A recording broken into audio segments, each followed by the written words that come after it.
আগামী জুন মাসের 11 তারিখ লর্ডসের হোম অফ ক্রিকেটে ওয়ার্ল্ড টেস্ট চ্যাম্পিয়নশিপের ফাইনালে মুখোমুখি হচ্ছে অস্ট্রেলিয়া সাউথ আফ্রিকা। তার জন্য এই দুই দেশের ক্রিকেট বোর্ড বা তাদের সিলেকশন প্যানেল তাদের 15 জনের চূড়ান্ত স্কোয়াডটা অলরেডি গতকাল ঘোষণা করে দিয়েছে। তো কেমন হলো এই দুই দেশের ওই ফাইনাল 15 জনের স্কোয়াডটা, কিংবা তাদের বেস্ট পসিবল প্লেইং ইলেভেনটা কেমন হতে পারে ওই ফাইনাল ম্যাচের জন্য, কিংবা তাদের শক্তি বা দুর্বলতা কোথায় ওই চূড়ান্ত স্কোয়াডটায়, কিংবা আর কি বলতে পারেন মানে ওয়ার্ল্ড টেস্ট চ্যাম্পিয়নশিপের শিরোপা জেতার জন্য কোন দল আলটিমেটলি ফেভারিট হতে চলেছে। চলুন সেই সব কিছু নিয়ে আজকের এই ভিডিওয় অ্যানালিসিস করা যাক। তাহলে প্রথমে এই দুই দেশের ওই 15 জনের চূড়ান্ত স্কোয়াডটা আপনাদেরকে শুনিয়ে দিই পরে। অস্ট্রেলিয়ার এই স্কোয়াডে রয়েছেন ব্যাটার হিসেবে Travis Head, Marnus Labuschagne, Steve Smith, Usman Khawaja. Allrounder হিসেবে রয়েছেন Sam Konstas, Cameron Green, Beau Webster. Wicket keeper হিসেবে রয়েছেন Alex Carey, Josh Inglis. Bowler হিসেবে রয়েছেন Scott Boland, Pat Cummins, Josh Hazlewood, Matthew Kuhnemann, Nathan Lyon আর Mitchell Starc. আর South আফ্রিকার এই 15 জনের স্কোয়াডটা অনেকটা এরকম। ব্যাটার হিসেবে রয়েছেন Temba বাভুমা, Aiden মার্ক্রম, Tony de Zorzi. Allrounder হিসেবে রয়েছেন সেনুরান মুথোস্তামি, কবরিন বস্ক, মার্কো ইয়ানসান আর ওয়ান মুল্ডার। উইকেট কিপার হিসেবে রয়েছেন কাইল ভারানে, ডেভিড বেডিংহ্যাম, ট্রিস্টান স্টাফস আর রায়ান রিকেলটন। আর বোলার হিসেবে রয়েছেন লুঙ্গিসানি এনগিডি, কাগিসো রাবাডা, কেশব মহারাজ আর ড্যান পিটারসন। তো এই দুই দেশের মানে এই ফাইনাল 15 জনের স্কোয়াডটাকে যদি আমরা একটু পাশাপাশি কম্পেয়ার করে দেখার চেষ্টা করি, মানে এক্ষেত্রে আমি বলবো অস্ট্রেলিয়ার থেকে সাউথ আফ্রিকার এই স্কোয়াডটায় ব্যালেন্স কিন্তু তুলনামূলক বেশি, কারণ তাদের দলে অলরাউন্ডারদের সংখ্যা বেশি। যে টিমে যত বেশি অলরাউন্ডার, কোয়ালিটিফুল অলরাউন্ডার, তাদের দলের কিন্তু ভারসাম্যটা স্বাভাবিকভাবেই বেড়ে যাবে।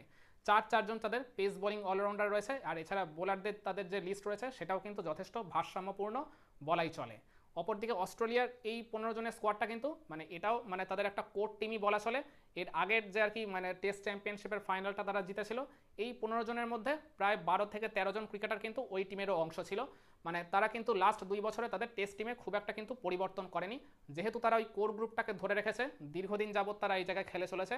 তো তারা কিন্তু এই জায়গায় মানে তাদের আন্ডারস্ট্যান্ডিংটা কিন্তু ডেফিনেটলি সাউথ আফ্রিকার ওই টিমটার থেকে আবার ভালো হতে পারে বলে আমি মনে করি।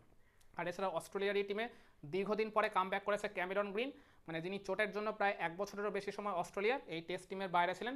তিনি কামব্যাক করেছেন ঠিকই, তবে সেটা ব্যাটার হিসেবে।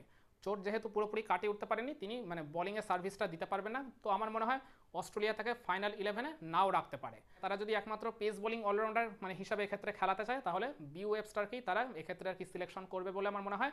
ক্যামেরন গ্রিনকে খেলাতে পারে, তবে সেক্ষেত্রে ওই তাকে শুধু ব্যাটার হিসেবে খেলাতে হবে, হয় তাকে মিডিল অর্ডারে খেলাতে হবে, না হলে তাকে ওপেনার হিসেবে খেলাতে হবে। কেন ওপেনারের কথাটা আমি বললাম, কারণ উসমান খোয়াজা ছাড়া অস্ট্রেলিয়ার এই 15 জনের স্কোয়াডে কিন্তু আর প্রপার কোনো ওপেনার নেই। যে কারণে এর আগের ওই শ্রীলঙ্কার এগেনস্টে যে সিরিজটা খেলেছিল অস্ট্রেলিয়া এই বছরের শুরুর দিকে, সেখানে তারা কিন্তু ট্রাভিস হেডকে মেকশিফট ওপেনার হিসেবে খেলিয়েছিল।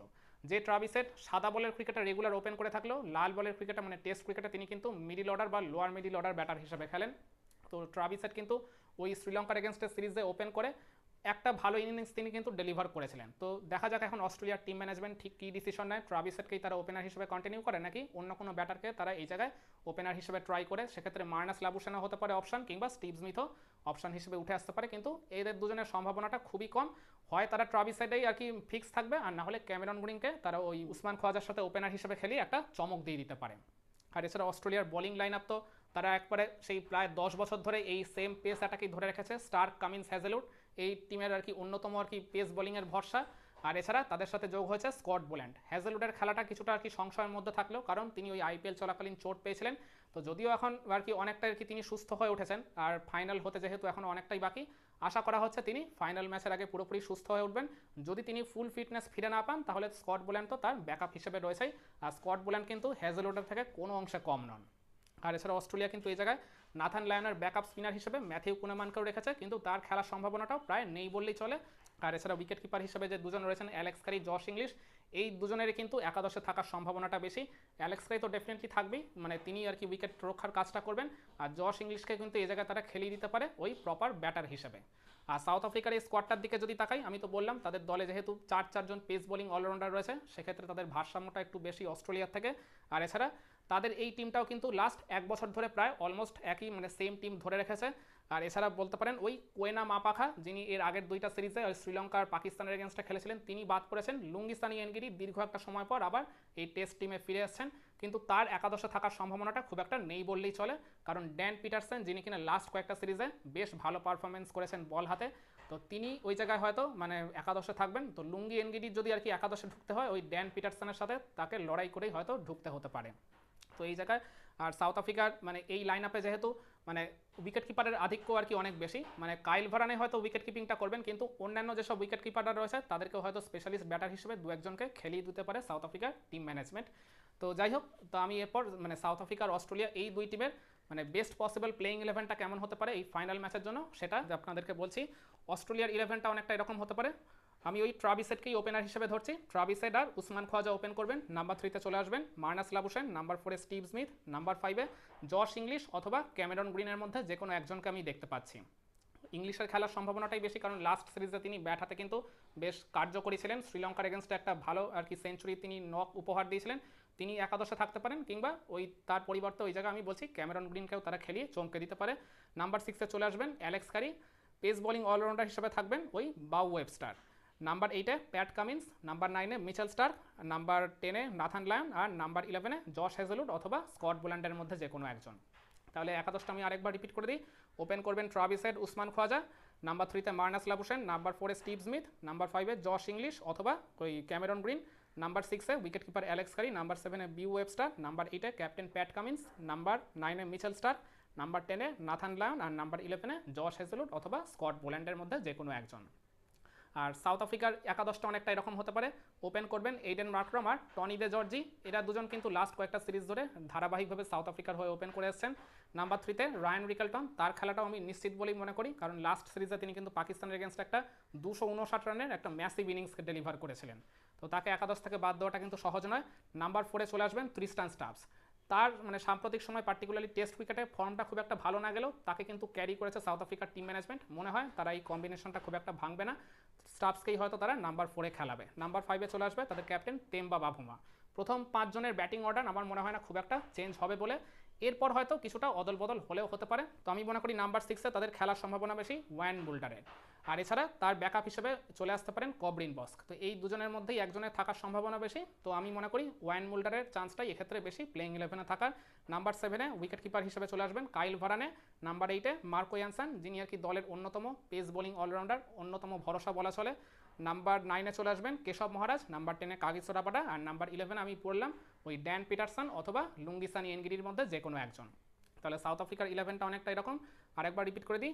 ওপেন করবেন Aiden Markram, Tony de Zorzi, number 3-তে রায়ান রিকেলটন, নাম্বার 4-এ ট্রিস্টান স্টাবস, নাম্বার 5-এ ক্যাপ্টেন তেম্বা বাভুমা, নাম্বার 6-এ ওয়ান মুল্ডার অথবা কবরিন বস্কের মধ্যে যে কোনো একজন, নাম্বার 7-এ wicket keeper Kyle Verreynne, number 8-এ মার্কো ইয়ানসন, নাম্বার 9-এ কেশব মহারাজ, একমাত্র আর কি স্পিনার হিসেবে তিনিই থাকবেন, নাম্বার 10-এ কাগিসো রাবাডা আর নাম্বার 11-এ ড্যান পিটারসন অথবা লুঙ্গিসানি এনগিডি।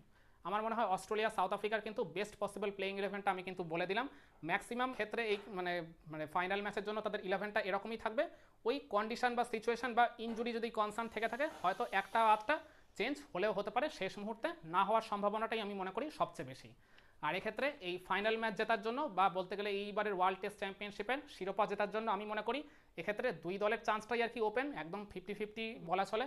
তারপরেও আমি মনে করি মানে টিমের যদি আমি হিসাবে কম্প্যারিজন করি তাহলে সাউথ আফ্রিকার টিমটা কিন্তু অস্ট্রেলিয়ার থেকে বেশি ব্যালেন্স। তাদের দলে যেহেতু একাধিক অলরাউন্ডার রয়েছে, তাদের দলে অপশানের সংখ্যাও কিন্তু ওই জায়গায় বেশি।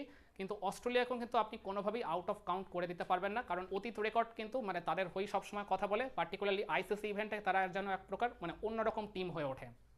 তো অস্ট্রেলিয়ার এই টিমটা আমি বললাম এর আগের বারে তারা যে ডিফেন্ডিং চ্যাম্পিয়ন ওই ওয়ার্ল্ড টেস্ট চ্যাম্পিয়নশিপের ফাইনালে যে টিমটা খেলেছিল অলমোস্ট ওই কোর টিমটাকেই ধরে রেখেছে। তো সেক্ষেত্রে অস্ট্রেলিয়ার মানে শিরোপা জয়ের সম্ভাবনাও কিন্তু মানে অনেকটাই বেশি বলা চলে। আমার পছন্দের যদি আপনি আমাকে জিজ্ঞাসা করেন, আমার ফেভারিট এক্ষেত্রে অস্ট্রেলিয়ার মানে এই ফাইনাল জেতার সম্ভাবনাটাই সবচেয়ে বেশি। কিন্তু আমি যদি আর কি মন থেকে চাই, মানে আমার মনের ইচ্ছাটা হচ্ছে সাউথ আফ্রিকা জিতুক, কারণ সাউথ আফ্রিকা দীর্ঘদিন যাবৎ কোনো আইসিসি মানে ট্রফি তারা জিততে পারেনি। টি20 ওয়ার্ল্ড কাপ ফাইনালে গত বছর গেছিল, কিন্তু সেখানেও তারা ভারতের কাছে হেরে গেছিল। আপনি যদি আমার ইচ্ছার কথা জিজ্ঞাসা করেন তাহলে আমি বলবো ডেফিনেটলি আমি চাই সাউথ আফ্রিকায় জিতুক, কিন্তু ক্রিকেটীয় দৃষ্টিভঙ্গি থেকে আমার ফেভারিট হচ্ছে এই ক্ষেত্রে অস্ট্রেলিয়ারই শিরোপা জয়ের সম্ভাবনাটা আমি এক্ষেত্রে বেশি দেখছি। ব্যাক টু ব্যাক টেস্ট চ্যাম্পিয়নশিপের ম্যাচ ঘরে তোলার জন্য তারা কিন্তু এক পা এগিয়েই রয়েছে বলা চলে। তো আপনি কাকে সাপোর্ট করবেন ওয়ার্ল্ড টেস্ট চ্যাম্পিয়নশিপ ফাইনালে, অস্ট্রেলিয়া নাকি সাউথ আফ্রিকা? কমেন্ট করে আপনার মতামতটা জানাতে পারেন।